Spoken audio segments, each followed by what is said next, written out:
Welcome to the shooting show. This week, Gary Green has to deal with a mass poultry killer. Yes, a fox is causing mayhem down on the chicken farm. Plus, Byron reviews the latest offering from Sauer. And we have all the latest news in the shooting world.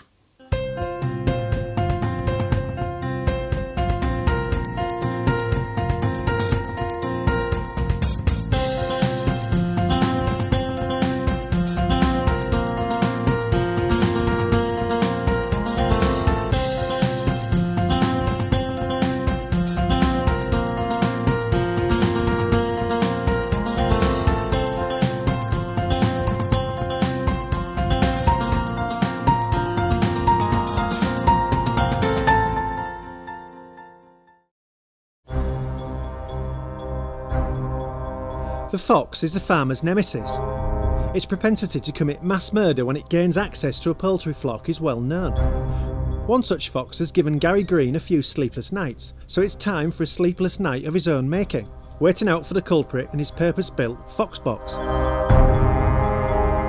With free-range chickens here, another 43 birds killed, but this is mindless killing. You know what foxes can do, and this is. I'm just hoping we can alleviate this problem for the gentleman, because this is crazy. This is just too much. Man's trying to earn a living and he's got this sort of damage. They do it. It's a shame they do it. That's but it just shows you. I took 91 foxes here for the year total last year, and I think 27, 28. I think I'm up to at the moment for this year. So it just proves no matter sometimes what you do, you can still get caught, and it's unfortunate, but there's 43 chickens here, and it's just not acceptable. So we've got to try and do something about this evening. Just going to take this bird up this track and run a line of feathers across the track here out onto this grass, because the foxes, I don't know if you can just notice here, they run underneath us here. So stand clear. Well, I'm keeping downwind because this really does stink. This has been festering in the pot for a while. That really does pong. Take it from me. I just pray we can do some good for him tonight, because I've put him off for 2 nights because the grass wasn't cut. And on top of that, I've got a very busy weekend coming up, so I'm not going to be able to put the time in here like I normally would for him, but we'll see what we can do. See what we can do. Open up the shop.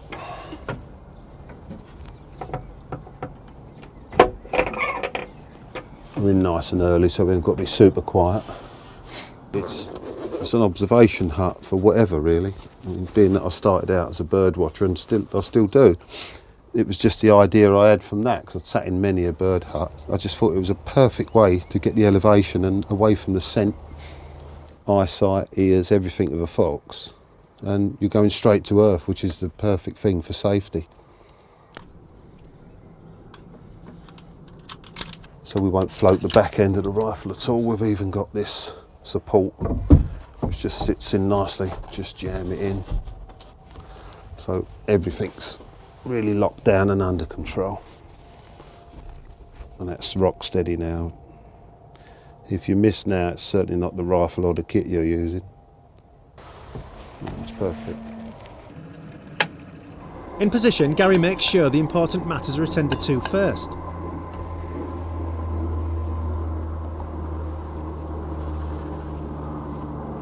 Mr. Blackbird's alarm call just went off down to your right. Might be wishful thinking, but you never know.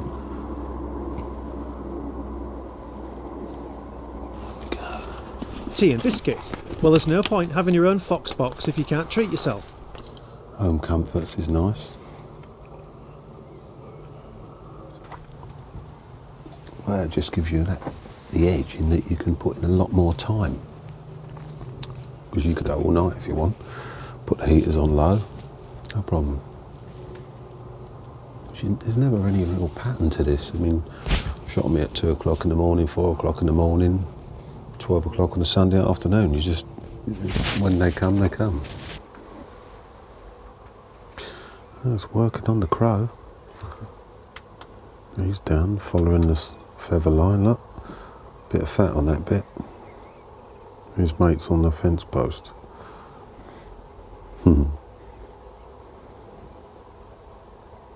Sadly, Gary's time in the lap of luxury is soon over as the long wait begins.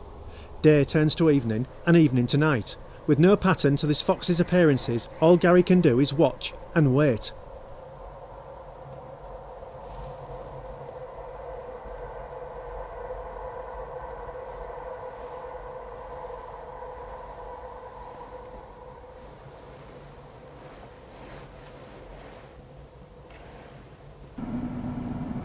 Just past the witching hour we spot the telltale eye shine. There's no difficulty identifying it as a fox, and it's time for the Fox Pro caller to come into its own.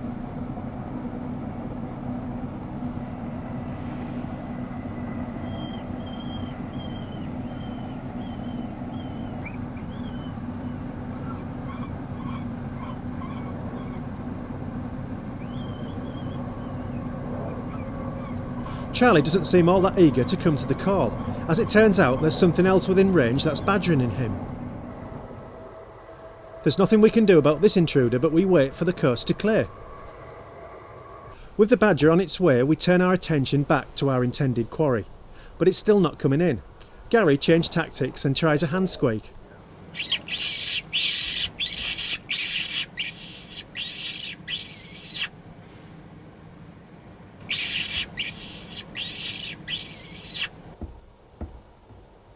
We've piqued its interest, but it'll have to come in a lot closer. Gary tracks its movements eagerly. It's on the track now.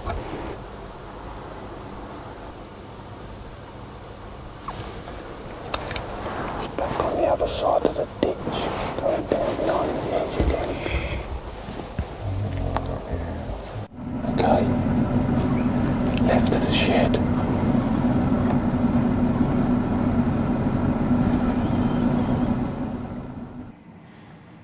Finally, he gets a shooting chance.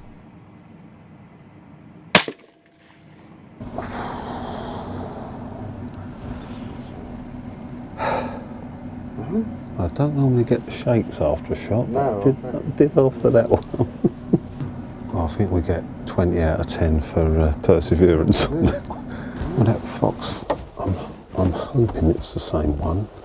It's been up and down that hedge all night, in and out through that little slip run.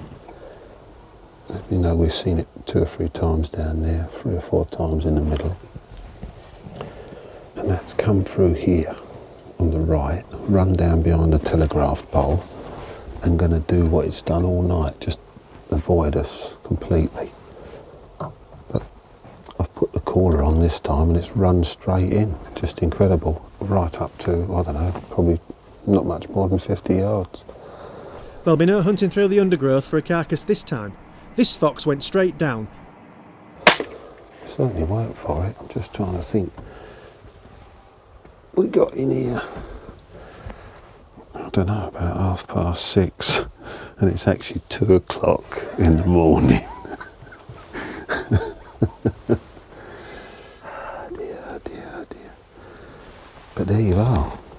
That's hopefully going to do a bit of good, because after the devastation we see earlier, I should think the farmer will be happy regardless to see that laying there in the morning. Job complete, Gary leaves his foxing palace and completes due process by inspecting the shot fox.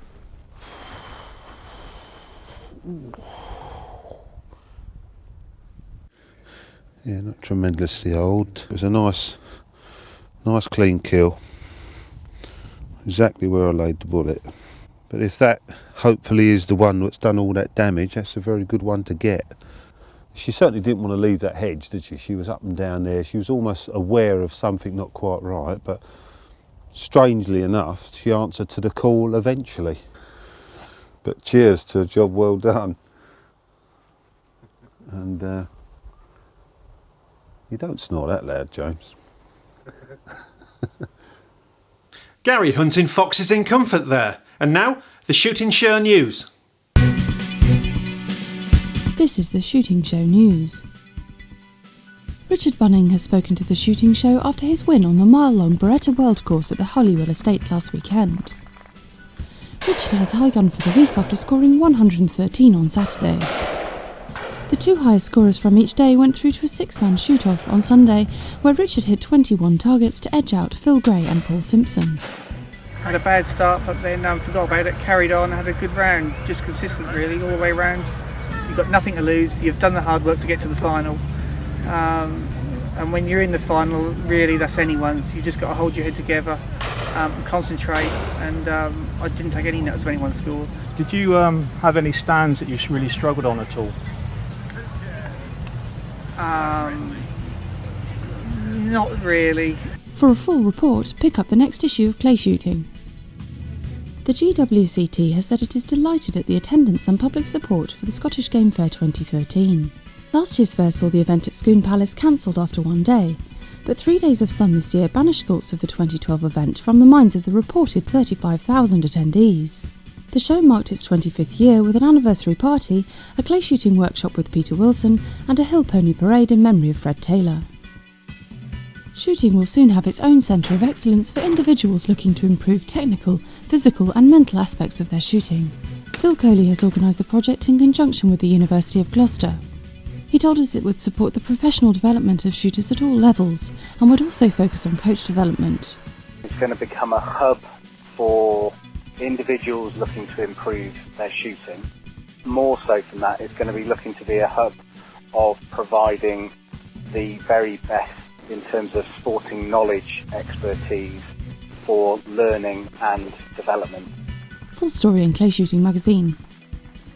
South Africa has backed proposals to legalise rhino horn trade in a bid to curb poaching.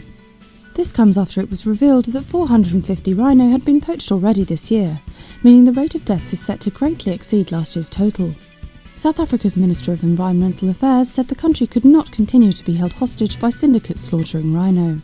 For more rhino news and fundraising drives, don't miss Sporting Rifle magazine. And finally, Grousekeepers' conservation efforts are overlooked and have a huge benefit on protected species. That's the latest message from the Scottish Gamekeepers Association. Responding to the announcement of new measures to tackle raptor persecution, the SGA said it welcomed efforts to crack down on illegal practices. But it said trial by leak and accusation and trial by media have compromised due legal process too often, and called for greater recognition of the positive effects of grouse moor management. That was the Shooting Show News.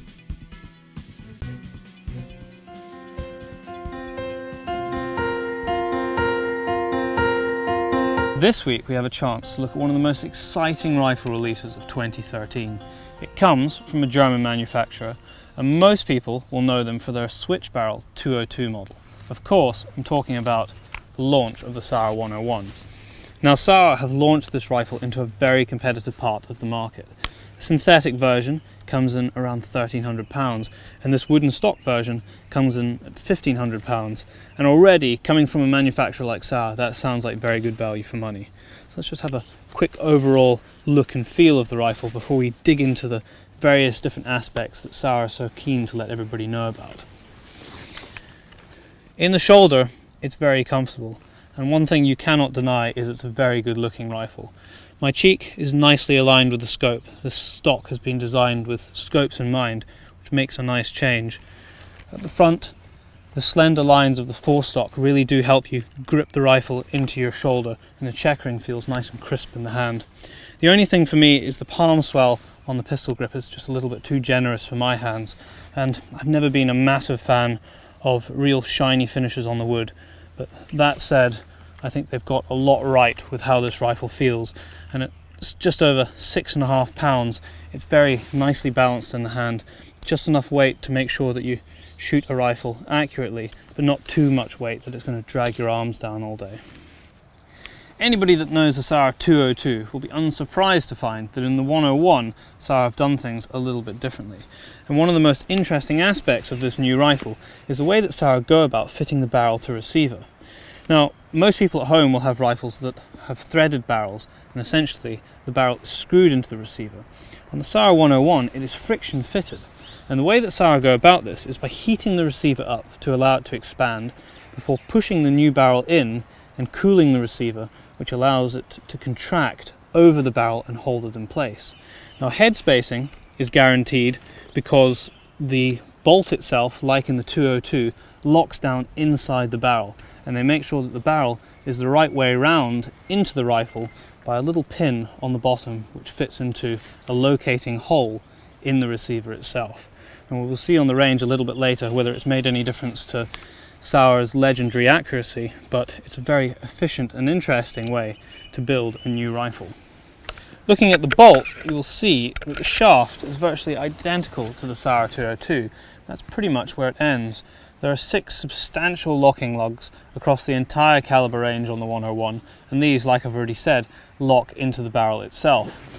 There are also twin plunger ejectors, which really do throw the cases out virtually horizontal to the rifle, and they are gripped by quite a substantial sprung claw on the edge here. If we turn the bolt round, you'll see there's no longer a spoon handle. Instead, we have a round synthetic bolt knob on the end of a swept back handle, and although it may not be quite as aesthetically pleasing, it's probably more practical in this form. Now lastly on the bolt, we have another innovation from Sauer, and that is the safety catch itself. Now if I just put this back into the rifle, you will see that the safety catch is fitted to the back of the bolt shroud. In one sense, Sauer have stuck with quite a simple safety catch design. It is just 2-position. In its rearward position, the rifle will not fire and the bolt is locked down, and if you slide it forward, the rifle will fire, and of course the bolt will drop back so that you can reload another round. But what is clever about it is this little button here in the middle, and what that does is it will not allow you to slide the safety forward and make the rifle ready for fire without first depressing it, and in that way it makes it very safe. And Sauer have also given you a third option on the side here. Now this button is actually the bolt release, but if the rifle is on safe and you depress it, which is very easy to do, you can eject the live round into your hand with the rifle completely deactivated. Now I quite prefer it in this form. I've never been a big fan of 3-position safety catches. I just think there's too much going on. I like a 1 position for safe, 1 position for fire. This is not part of the safety mechanism, if you like, and that way it's just one less thing to think about. In terms of operation, the safety catch is really in quite a nice position. It's very easy to operate. Sauer say that it's completely silent. I'd say it does make a little bit of a noise, but it's really not very much at all. And I like the simplicity of it. It's easy to operate, and it's probably one of the better safety catches on the market, that's for sure. If we turn our attention to the trigger, I'm going to keep it quite brief, because simply Sauer have done a brilliant job on the trigger. It is nothing particularly fancy. It breaks at a very even and crisp 2 pounds. Might not be quite light enough for those guys who like to do long range varminting, but I'd say that this is more of a stalking setup than anything, and for stalking that's absolutely spot on. I was very impressed with it when I first tried it, and I've used it quite a lot since then, and I continue to be impressed by the trigger. The trigger blade itself is nicely shaped. It's not too thin, it's just about the right width, and hat off to Sauer on that one. The magazine is housed in this wrap-round bottom metal, which kind of reminded me of the Browning X-bolt. It's ejected via this little plastic button here, and of the whole rifle, probably this is the aspect that I'm least fond of, but it works and it's recessed enough so that you're not going to drop the magazine out by mistake. The magazine itself is also of a synthetic material. Now, unlike a lot of synthetic magazines on the market, which have been produced because they are the cheapest way to put a magazine in a rifle, Sauer have clearly put a lot of thought into this, and it is probably the best synthetic magazine I think I've ever used. And when I spoke to Jamie at Garland's, he was encouraging me to really put it through its paces, and so I've been standing and stomping on this on top of a wooden block, and I can tell you that it really is very strong. With modern materials, you not only get a strong magazine, but you also get a lightweight magazine, and I think that Sauer have made this out of a synthetic material for the right reasons, not because it was necessarily the cheapest, although it probably was, but because they were able to make a very fine product as well. The last aspect to talk about before we put some ammunition downrange is how Sauer have gone about bedding this rifle. Now they've taken quite a unique approach, and there is no doubt that keeping production costs as low as possible has been a major player in this design, but it is very interesting to look at. What they've done is, at the bottom of the cylindrical receiver, they've drilled 2 holes in it and tapped 2 stout pins. Now these pins fit into two corresponding holes in a small alloy lug which is resin bedded into the stock itself, and there is a small proportion of this block which the barrel also rests on. There is then a nut which fits through the lug itself and into the receiver and holds this whole system together, which means that even with these two action screws removed, you should be able to fire the rifle and it should group in exactly the same place, and we're going to test that when we get to the range. How well it works in terms of accuracy, we're about to find out. How well it works over a longer period of time, we'll just have to wait and see, but I'm very excited to finally get a chance to put some ammunition through the rifle and see how it shoots on paper.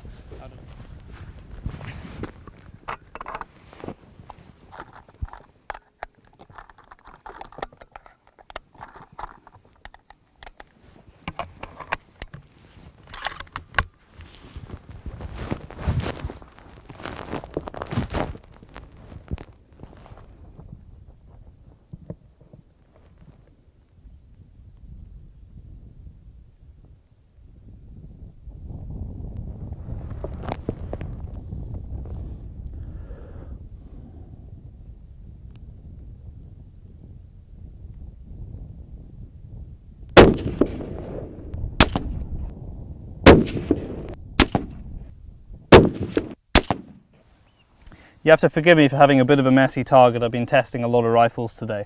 But these are the two targets in particular that we're interested in for the Sauer 101. These are my first 3 shots here, which is not too bad. And then I pulled the shot before I was really ready to fire, so you can ignore this one. So let the barrel cool down and then shot a string of 6. And that is what you can see up here. That's 5 shots in this group and 1 just outside, and that is really quite impressive. Factory rifle with factory ammunition shooting off my row sack.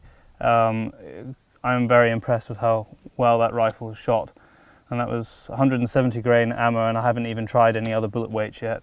The last test for the Sauer 101 is to remove these 2 action screws and shoot my 3rd shot of 3 downrange at 100 and see if it groups in the same place.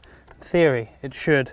If I'd already had a brilliant group at 100 yards, I've shot it out at my 300 yard plate, I've moved back, I've shot a different plate out at 400 yards, and I've been very impressed with how this rifle shoots.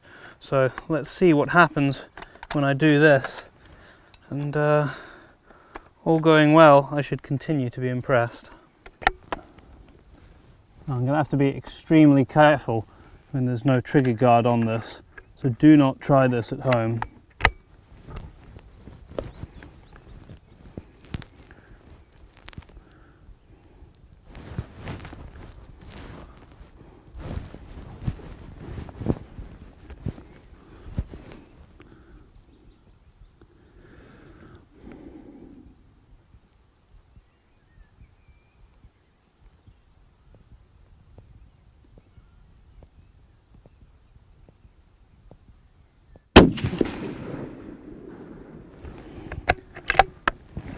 Let's go and have a look. Well, there we have it. 3 shots fired, 2 with the action screws in the rifle, and 1 shot with both action screws removed. And this is the group just here. Not quite as tight as I have already shot today, but to be honest, that's probably my shooting more than anything else. I've been very impressed with the Sauer 101, and at the price point that it comes in that sort of middle ground in the market, it really does compete very well. And I think anybody looking for a new rifle in that sort of ground should most definitely have a look at the Sauer 101, pick it up, give it a feel, and make up your own mind. One thing I can tell you is it does shoot very well, and it's not fussy with ammo. So if you enjoy how the rifle feels, it would probably be a very good choice.